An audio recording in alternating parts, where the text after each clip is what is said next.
Hello everyone. Welcome to lecture number 2 of chapter Foreign Exchange Rate.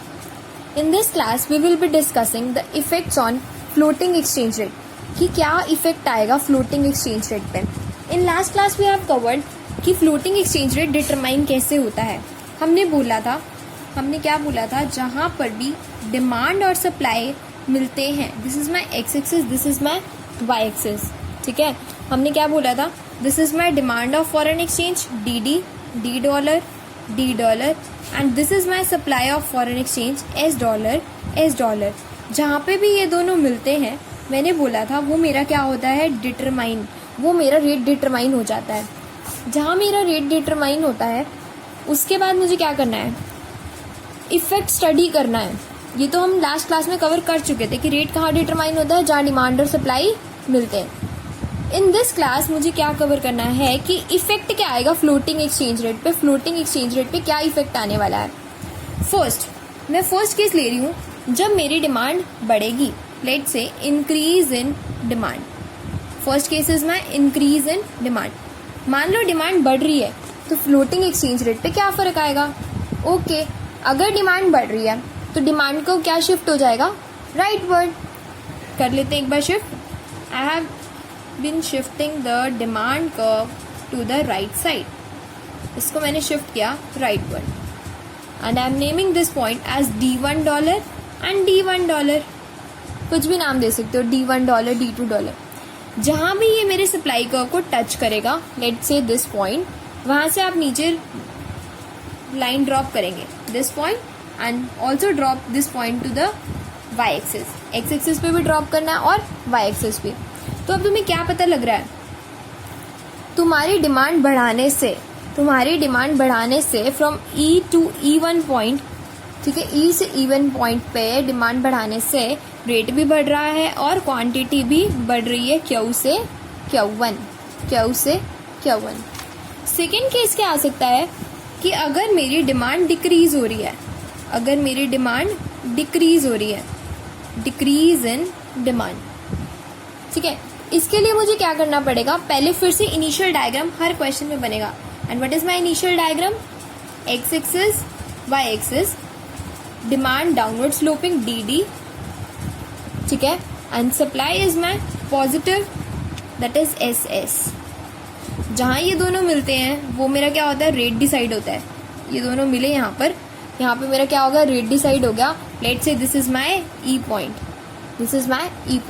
यहाँ तक तो हम सबको आता है और हमने सीख भी लिया था पिछली क्लास में.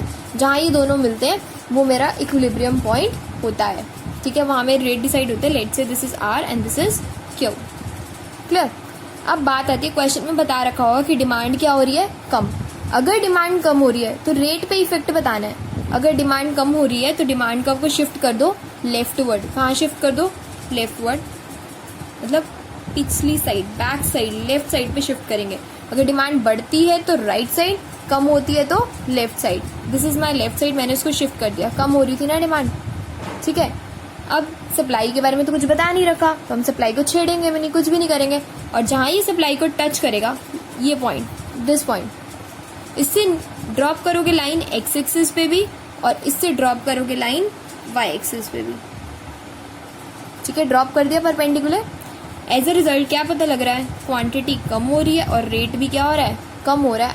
R से R1.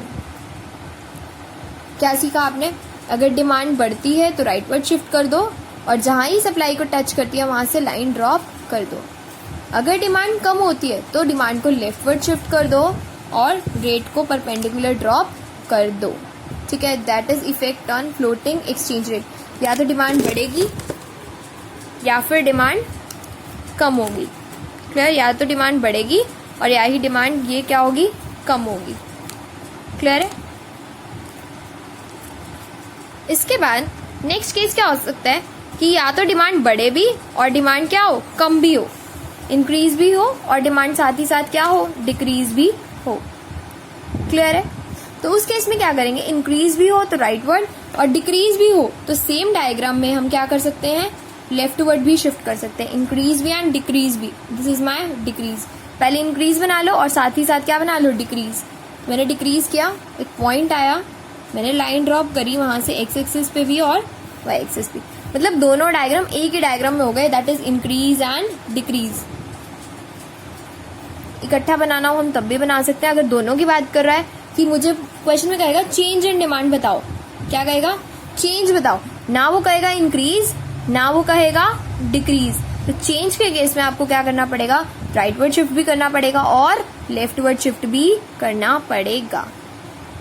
क्लियर है, समझ आ गया, क्लियर। इंक्रीज के केस में डिमांड को राइटवर्ड शिफ्ट करते हैं और डिक्रीज के केस में डिमांड को लेफ्टवर्ड शिफ्ट करते हैं।